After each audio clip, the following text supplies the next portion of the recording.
Welcome everyone to Good Evening Eorzea, your fortnightly Final Fantasy XIV podcast. I am Craig Oisty Bowers, and I'm joined today, as I always am, by Mr. Marfy.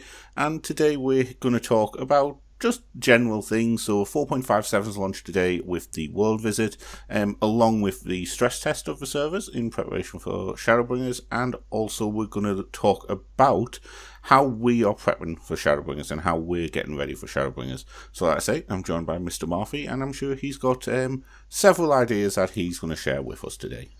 Hello everybody, and hello Oisty. Yes, we got loads of stuff to talk about today in terms of getting ready and just little things that have happened, haven't we? Like the 15 cross, and I'll talk a little bit about the Hatching Tide. Yeah, just you've done the Hatching Tide, and we've both done the 15 crossover.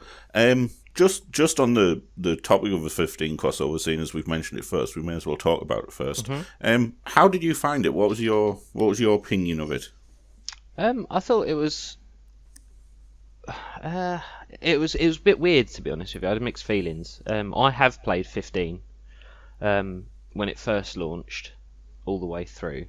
It was good. It was a very pretty game. The combat was good, and I don't know. It was very quick because I didn't grind anything out. I just went straight through.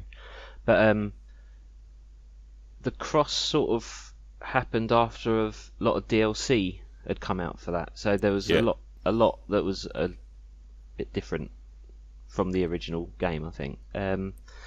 But the cross was alright, wasn't too bad. Yeah. I didn't like seeing all those cars. No, I'll be perfectly honest. I did the crossover. I struggled a little bit with the instance, with the Garuda fight, until I learned the fact that when you keep on getting pulled in and you've got to warp to the pillar, you've literally got to time it right. It's not a case of just keep on doing it, and as long as you're away at the end of the cast, you've got to time it right, which was slightly annoying. Just it's not exactly clear. I really struggled on that, and the reason I struggled on that is because I didn't expect it to be what it was in terms of doing that, and I was playing on the PC without the controller, with mouse and keyboard and stuff, and I'm not used to tab targeting. No. And I think the reason that I got through it was the fact that I played as my warrior. Yeah, so you could just keep alive. Yeah, but I was quite concerned when I found out what you had to do about the targeting, because playing on controller, targeting is sometimes a little bit iffy when it comes to the controller, the left and right targeting, but it actually worked okay. So the rewards are okay. You get Noctis's gear. The Regalia, it's 200,000 MGP. I'm not overly fussed about it. I've got it. It's going to be incredibly handy in Eureka. Yes. But I only like it when it flies.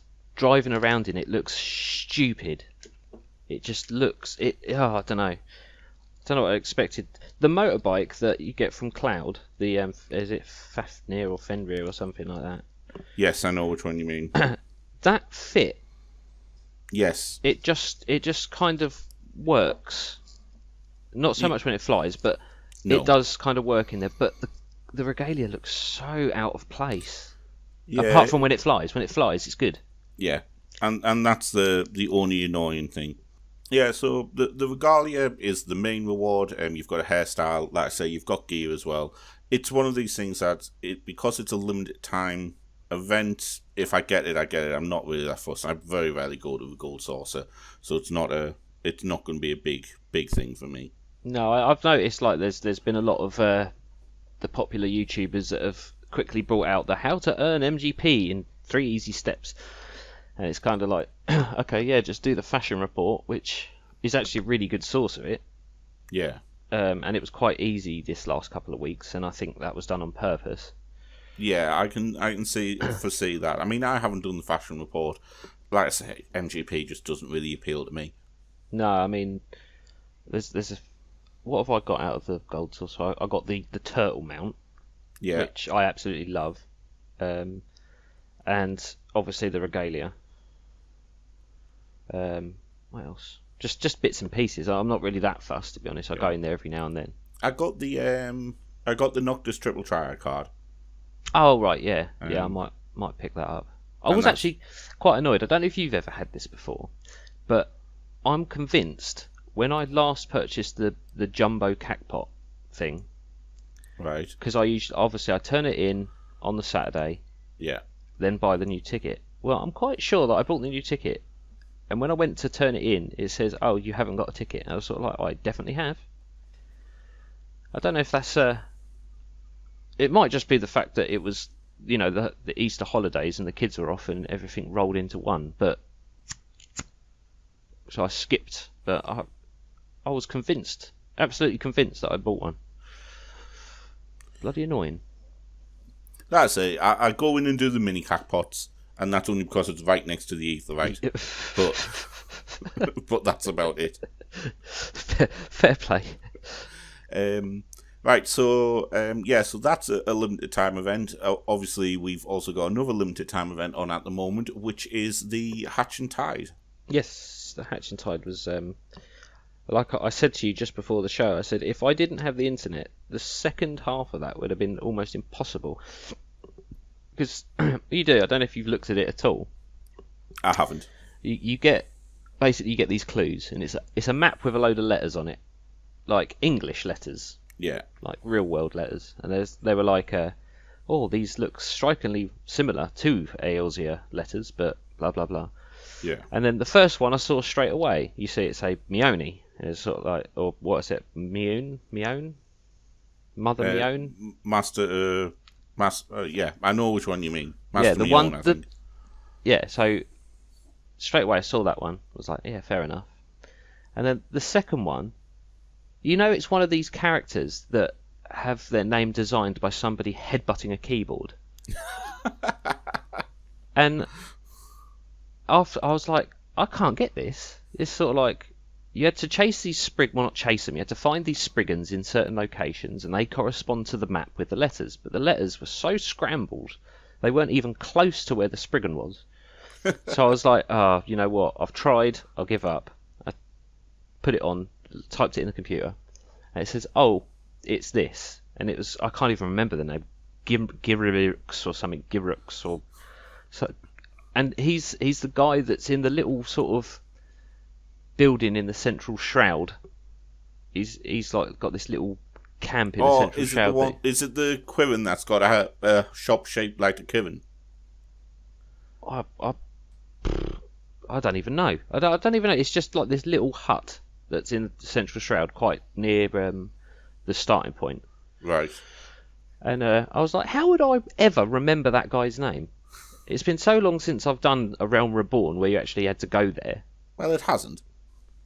Well, it has. It has for me. Compared to me, it hasn't. Well, no, but I mean, I still wouldn't have remembered that. No. I was sort of like, so I did that, and I got the Spriggan jacket and the boots and stuff, which does look pretty cool, especially on a Lalafell. Dwarf, sorry. Oh yes, let's always remember to call them the right name. Yeah, dwarves.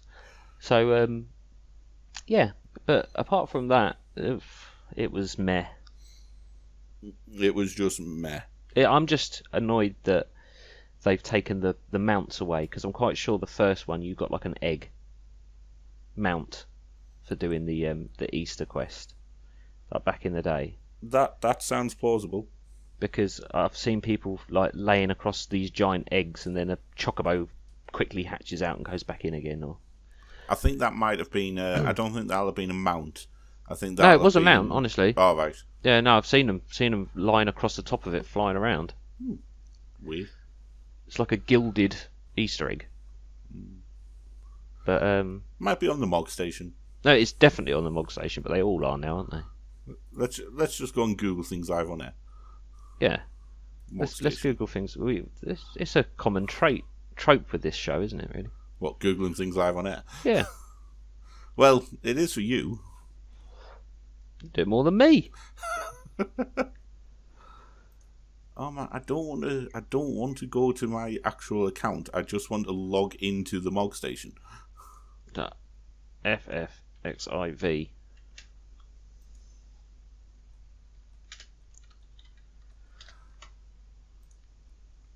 Yes, Easter egg mount. Yeah, right, fair enough then. But that would have been a nice reward. Oh well. One of them things. What more can we do? Let's just give them to you. No, that'll not happen. But yeah, so it was okay, but it was a bit confusing. Well, that's definitely me not doing that then. Yes. Yeah, that definitely sounds like too much hard work.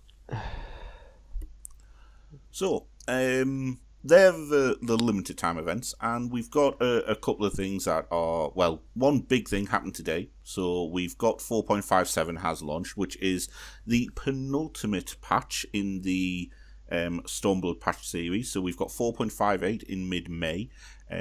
So that's going to come with certain other adjustments. So that'll be things such as absolutely nerfing Eureka into the ground. Yay! That I think is going to come if I can get my calendar up. I would probably say the 14th of May. Well, which I would also not be surprised to see that also being the day that we get all of the job changes. Yes, announced. I'm so looking forward to that. So I think that'll be when that comes as well. So what did 4.57 bring? Well, it brought a couple of little adjustments. So they are now telling you that if you are doing the old version of Crystal Towers quest raid, where you have to do all the fates and so on, to abandon that quest and accept it again, because you are actually going to be getting an easier version of Legacy of Allied to get into the Crystal Tower. Don't have to go and do all those fates. Like I've just recently done. The extreme version of Siriu has been moved into the Duty Finder because it's no longer the Raid Finder. Alphascape Crystalloids from Alphascape V4. You can now get as many of them as you need in a week. So if you want to go and get 4 of them over the course of half an hour so that you can get your eye level 390 and then 400 weapon, feel free to do so. I probably will. Yeah. I still need to finish them. So do I. I've literally got to what, Deltascape? Yeah, Deltascape and Sigmascape, they've had their echo increase. That's going to be 20%. And Alphascape is now going to have an echo of 15%, making it a bit easier to complete those things. So it's maximum HP, damage dealt, and healing potency all go by 15% if you wipe.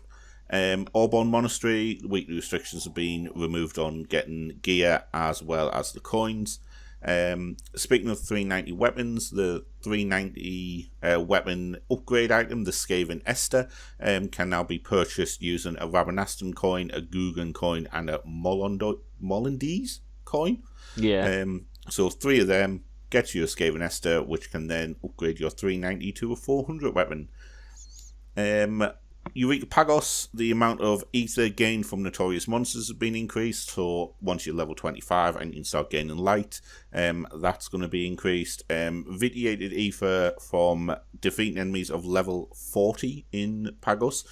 So that's basically upping the so it's the probability as well as the amount gained. So basically the easiest way to now farm light in Pagos will be to dragon farm. So that's that, as well as the probability of obtaining ballroom etiquette insufficient petticoats, which I believe is a haircut, has also been increased. I have no idea. No, neither do I. Rank 13 of the Feast has launched, and less say about that the better because I don't know anything about it. Set bonuses for Abe's attire and High Summoner's attire, which I'm guessing are Morgue Station exclusive items. And then the big one, so World Visit has been added. Yes. So, to visit another world, you select Visit Another World server when you attempt to use an Aetheryte in Limsa Lominsa Lower Decks, New Gridania, or Uldar. So just basically the main ones. Yeah, just the 3 starting cities. So it does say that you may have to wait for the request to be processed because of the amount of people on there, so it can take several minutes. You can't use the duty finder while waiting for the world visit, and you cannot move to another area when waiting for a world visit. It will give you a pop-up, and an icon will show in the server info HUD, which will indicate you are visiting another world. It's looks like Dick Whittington, the icon that'll be on there. Yes, it does. So you've got a little house for your home server, and then a guy with a stick and a little bag of goodies over his shoulder for when you're visiting somewhere else. I'm going on an adventure. Well, possibly. And then we come to the restrictions. So, legendary and unspoiled, gathering nodes are inaccessible, retainers cannot be summoned, hired, or released, items cannot be put up for sale, however they can still be purchased. The following quests can only be accepted from your home world, an ill-conceived venture. Free companies cannot be formed or joined, cannot be viewed, company credits cannot be earned, link shells cannot be used to send or receive messages, link shell information cannot be viewed, link shells cannot be created or joined, estates and apartments cannot be purchased, residence sharing is unavailable, can't complete the bird in hand quest, ceremonies of eternal bonding are unavailable, eternal bonding quests are unavailable, other ceremonies cannot be attended, in the gold source, Lords of Dominion cannot be entered, Triple Try cannot be entered, Cacpots cannot be purchased, Deep Dungeon results will not be saved to leaderboards. The Moogle delivery service is unavailable, but you will receive a notification when logging into the world that you are visiting that when a letter has been arrived. Teleport, so Eternity Rings may only be used when both players are on the same world. You can only use an Aetheryte Pendulum to teleport to the nearest Aetheryte if both players are on the same world. You can only teleport to a friend's estate when you are on their home world. And bonuses will not be applied for visiting new or preferred worlds if you go on there. Yeah, that's a lot of restrictions. It is. The only one that there's a couple I still don't agree with. The ceremonies of eternal bonding, the fact that people can't go and attend ceremonies, I think is a bit stupid. Likewise, not being able to use link shells. Yeah. As well as the fact that you can still purchase things from the market board. Yeah, I mean, you can still speak to people on other servers when you're in your own, can't you? 'Cause it's like the data. You can speak via the data centers. You've got cross-server link shells now. Yeah. So I don't understand why. Oh well. There's also obviously a reason for it. Yeah, and the market boards are just going to be one of those things where the fact that people are going to have access to the market boards are going to mean that you can buy stuff cheap from a cheap server and then ratchet the price up on your own server. Yeah. I mean, I think they spoke about that before, saying that they're hoping that it'll balance the market across the data center. Yeah, that'll not happen. But I don't think it will. No, I don't think it will. Too many people this mount costs 20 million on mine, and now on this one it only costs 10. I'll just take it and sell it on mine. I don't even think it'll be things. I don't even think it'll be things as high priced as that. There'll be plenty of servers out there, so like high population servers, where stuff is 4, 5, 6,000 gil a pop, and on your server, which may be a low populated server, it could be selling for 10 times that. Yeah, you watch all the housing items because they are expensive. Yeah, exactly. I mean, some of them will flatten out because you can just go to another world and buy them cheap. Yeah. But some of them will stay at that high price. We'll see who the real entrepreneurs are. The ones that go and make a killing. I probably would work it out, but I couldn't be bothered. No. I probably won't even use the world visit system. No. The only reason I might use it is for something that we're going to talk about in a couple of moments. The only other things that we've got is the North American data center is now split into 3 data centers, so all those people will be having a hissy fit about raiding and stuff like that. And the server backup function is now officially available, so we can save backups of character settings and client settings to the actual server, as opposed to them being on our own systems. That's all right then. So they are going to look into so there are a couple of known issues and resolved issues that are being looked into. However, they're not exactly major things that's going to have a massive effect on gameplay. No. So I'll just scroll back up to the top of my notes page just for when I do my notes video directly after we've done the done this. He's a busy boy. I am, just slightly today. So we said that the only time I would use the world visit would be for something that Square Enix are actually trialing. So because obviously Shadowbringers is coming out in the end of June, beginning of July, they are performing stress tests to verify server stabilities in certain areas. So what they're going to do is they're going to announce through in-game system message that a fate has spawned and in which world it has spawned. So a fate is going to be a horse outside. Now, that is the Ixion fate. Ah, yes. In the locks. Yep. And I've done it once. I haven't done that at all. Well, I didn't get anything for it. So they're then going to ask people to obviously go to that world and stress test the service to see how it works. Now, if memory serves me right, when Stormblood first launched and we had the Ixion fate, Ixion crashed the instances anyway. Mm-hmm. Using this system is just going to be a nightmare. Yeah, I think you might be right.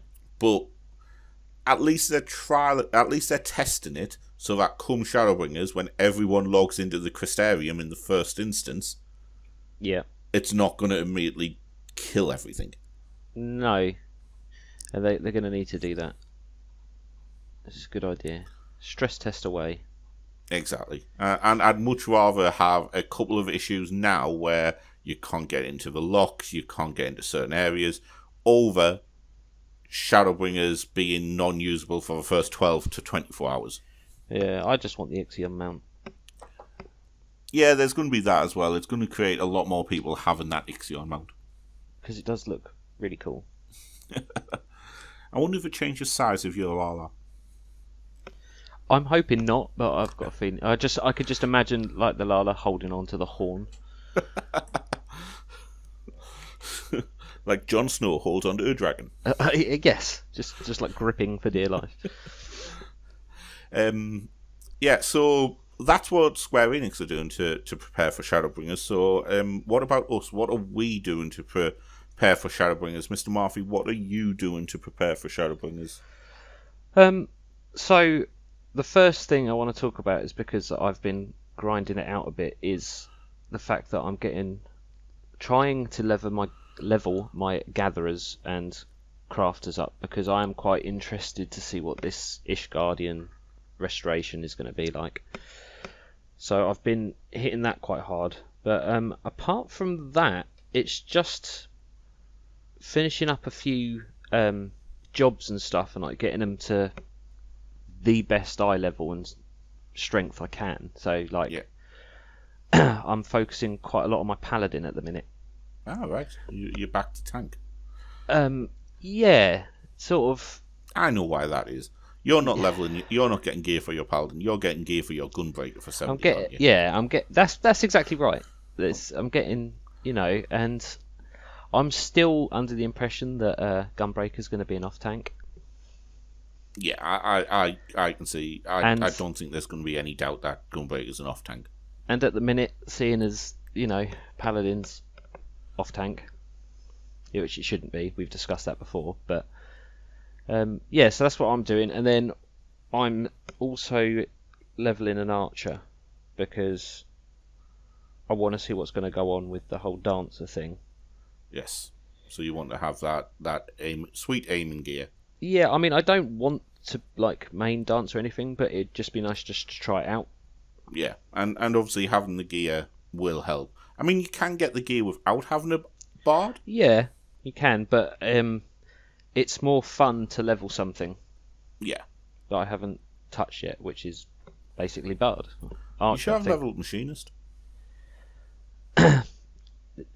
We've got too many of those. You could have skipped the first 30 levels. The trouble is everybody wants to be a machinist, so why would I? I can't tell if you're being sarcastic or not. I am definitely being sarcastic. Yeah. It's like, I've got a Dark Knight at 30, but everyone wants to be a Dark Knight. Yeah, I know. It's like, as in, Jazz, one of our guild FC mates, he's just leveling up a Dark Knight as well. I will level Dark Knight because it's on my to-do list before Shadowbringers. I think my to-do list is a little bit more varied, I would say. However, it doesn't involve... Well, I say varied. It's mainly just doing stuff that I would probably be doing without the preparation needed. So I'm not planning on leveling my gatherers. I might do if I've got time, because I've got one of them at 60, one of them at 70, I think. So I might get the other one up to 70 as well. Got no interest in crafters. However, again, if I've got time, it may just be a case of going and running Ixaly dailies, Moogle dailies. That's all I was going to do. Till I'm bored. However, one of the main things I'm doing is I have already done it in Pyros. So I've already done in Eureka Pyros. I have got the 380 left sides for tank, dragoon, caster, healer, and ranged. The reason I've got those is they are the jobs I'm intending to have at 70 by Shadowbringers. I haven't touched the scouting or maiming gear. And then I'm in Hydatos at the moment, trying to upgrade all of those to 390. Yep. What I'm also doing is I'm buying right side accessories and the waist piece at eye level 390 using my Genesis, which obviously we can collect from Hydatos and Pagos and Pyros and Animos, which is a good way of getting those Genesis stones. It is, especially as the fact that the cap is now 900. Yes, and it just kills two birds with one stone, doesn't it, really? It does. It definitely helps in that respect. So that, for armor-wise, that'll be what I'm doing there. I am going to look, especially now that you can get the crystalloids, I might look at that. However, one of my other thinking pieces is, and it is going to be something I'm doing a video on, is just prepping tomes and gear ready for kind of Shadowbringers. So, for example, for Gunbreaker, I've went and got a full set of eye level 270 gear. Yeah. For Dancer, I'm in the process of getting a full set of eye level 270 aiming gear, which will be enough for them to start. I've also bought enough tokens and the micro tombstones from Rowena in Idleshire to get the level 60 weapons. Yeah. The other plan will be as well to cap Poetics, Mendacity, and Genesis. Yep. In preparation, because I can't remember if they did at the beginning of Stormblood. However, I know that obviously they have done it in Heavensward now, so I'd imagine they would at some point. They would normally put all of the items that you buy with Genesis and Mendacity into Poetics. Yeah, and they'll let you just get the tokens for the other ones if. Yeah, and they do them at much reduced prices. So, for example, to get a eye level 270 weapon, which was the top end weapon you could get in Heavensward. Yeah. During Heavensward, you used to have to do the you used to need to get the tombstone, which you would get using the item from the last Alexander raid. Now it's 100 Poetics. The tokens used to be 100 tomes each. They're now 40, so that's only 500. And then the item to upgrade is 100 as well, so 600. So you can do the weapon for 600 for 600 Poetics. I mean, we're definitely confident that they're going to start at 60. I know they say tentative, but it's going to be 60 because it makes sense. Yeah. And if you've got everything capped You can use all your poetics to get those kinds of things. Then you can trade your Mendacity and your Genesis for more poetics to get more of those things, because obviously we know that there's going to be a new tome. Yes. Or two. The Tomestone of... Light. Tomestone of the First. Goodness knows what they are. Who knows? Yeah. Maybe the First calls Tomestone something different. Well, on the actual promo site, they did talk about Shadowbringers.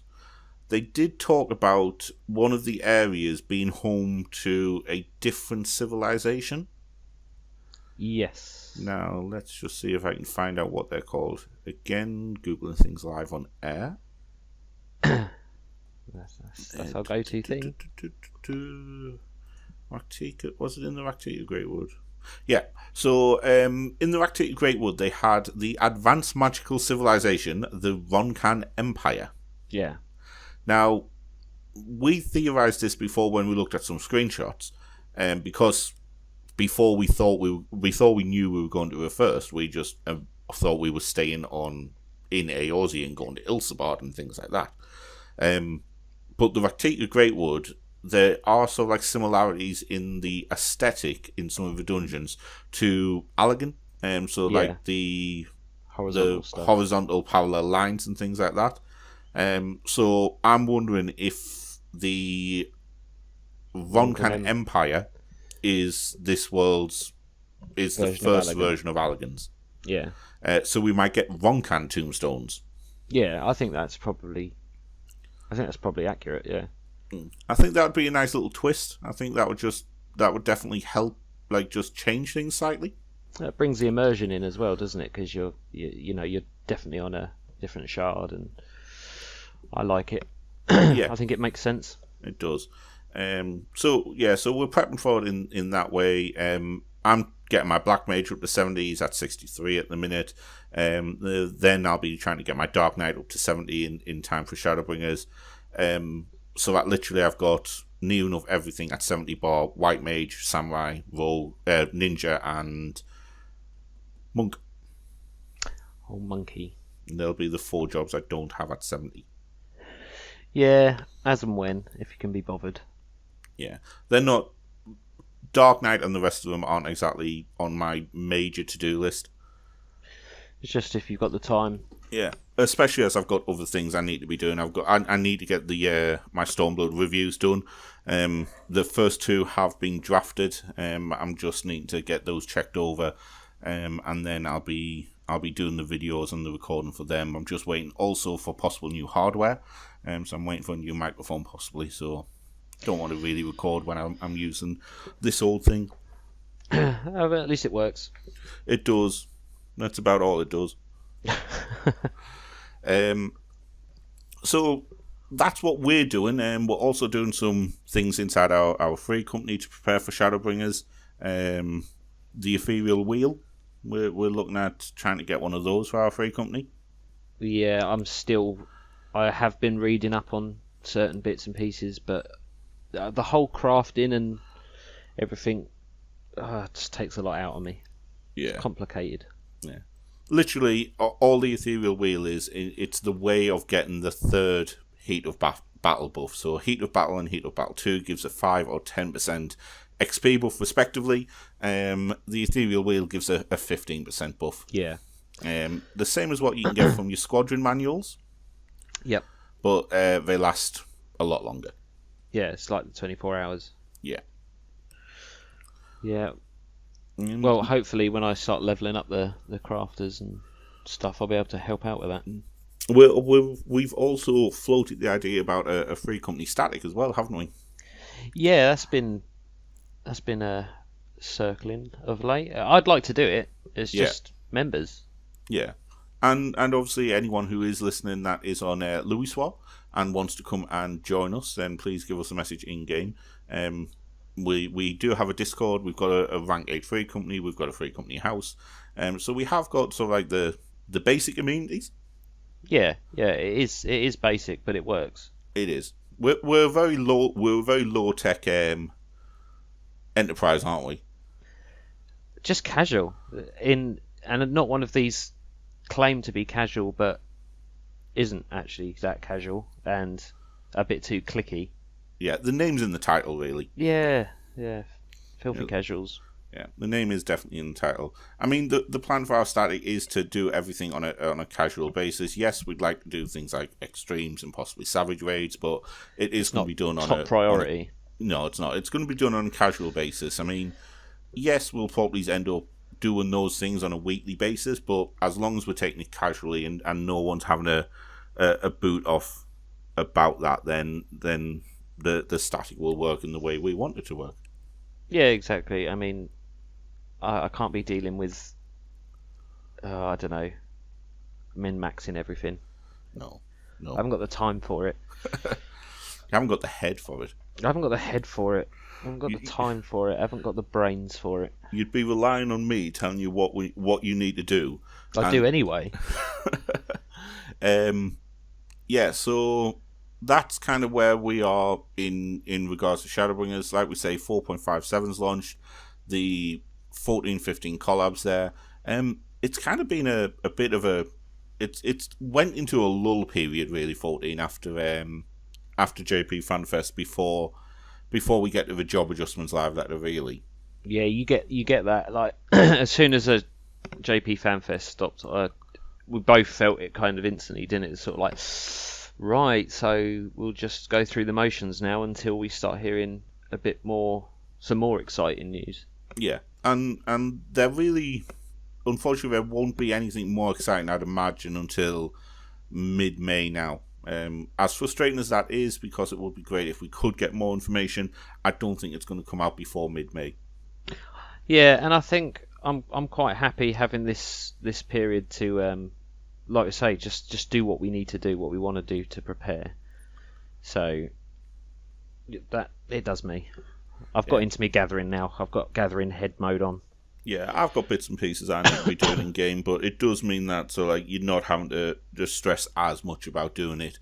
It's basically things like little bits of dailies, like your leveling, your 50-60, your trial roulettes, just to grind some levels with some of your jobs, and obviously I'll go and sit in AFK in Pagos and Pyros and Hydados. Until the fate spawns.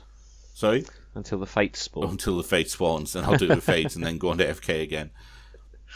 Watch some Netflix. Play Football Manager. Oh, fair enough. I forgot about that. Will be the thing that I do on the while I'm waiting for Fates to spawn. Yeah, I remember when you first told me about that. Sort of like, oh, how can you do that? I couldn't do that. And then once I got more into like Eureka, I was sort of like doing the same thing. Not with Football Manager though. No. Just like watching YouTube or something on the phone. It's just like, yeah, okay. Yeah, it is hilarious how you've went from being, I can't believe how you can just sit there and AFK and it's not as if you're even doing anything, and then it's like, yeah, I completely understand why you're doing it like that. Yeah, the truth of it is the fact that you actually don't, depending on what class you go in, it's sort of like, if I'm doing that and I go in as my summoner quite a lot, so it's sort of like I'll just sit there and then somebody will, cop it, and I was just like, yeah, Swiftcast raise, yeah, I'm back to watching YouTube again. And then when the fate starts, then you do it, get to the next place, repeat. Exactly. So, yeah, no, I understand. Right. Well, that's kind of all we've got for this week. It's been a very short show, mainly because there's not really that much to go through. We will, hopefully, try and have something better to go through in 2 weeks' time, which will be, what's the date then? The 7th of May. 7th. I don't think we will have. I think the main meat and potato show will be the weekend after, on the 14th. I think that's when we're going to get a lot of the information. Yeah, I'm sure we'll have stuff to talk about, obviously. Hopefully by then I'll have my gatherers probably nearly up to 70 by then. Oh, well, we shall see. So, like I say, been a short show, but thank you for listening. Mr. Marfy, where can they find you? Just at the minute, find me on Twitter at _ Mr. Marfy, and obviously stay tuned to this. If you're watching it on YouTube, stay tuned to Good Evening Eorzea on YouTube, and then hopefully I'll actually put out some content. I've got some ideas, so. I think you should do a gathering video. Oh God, mate, don't make me do that. I'm grinding it as it is. I'll tell you what. I'll do the content for Disciples of War and Magic. You do content for Disciples of the Hand and Land. Oh yeah, that sounds really fair. You get the fun ones. I get the no. I'll do something. I'm not sure what yet. I've got a few ideas that I'll run past you out of the show. No problems.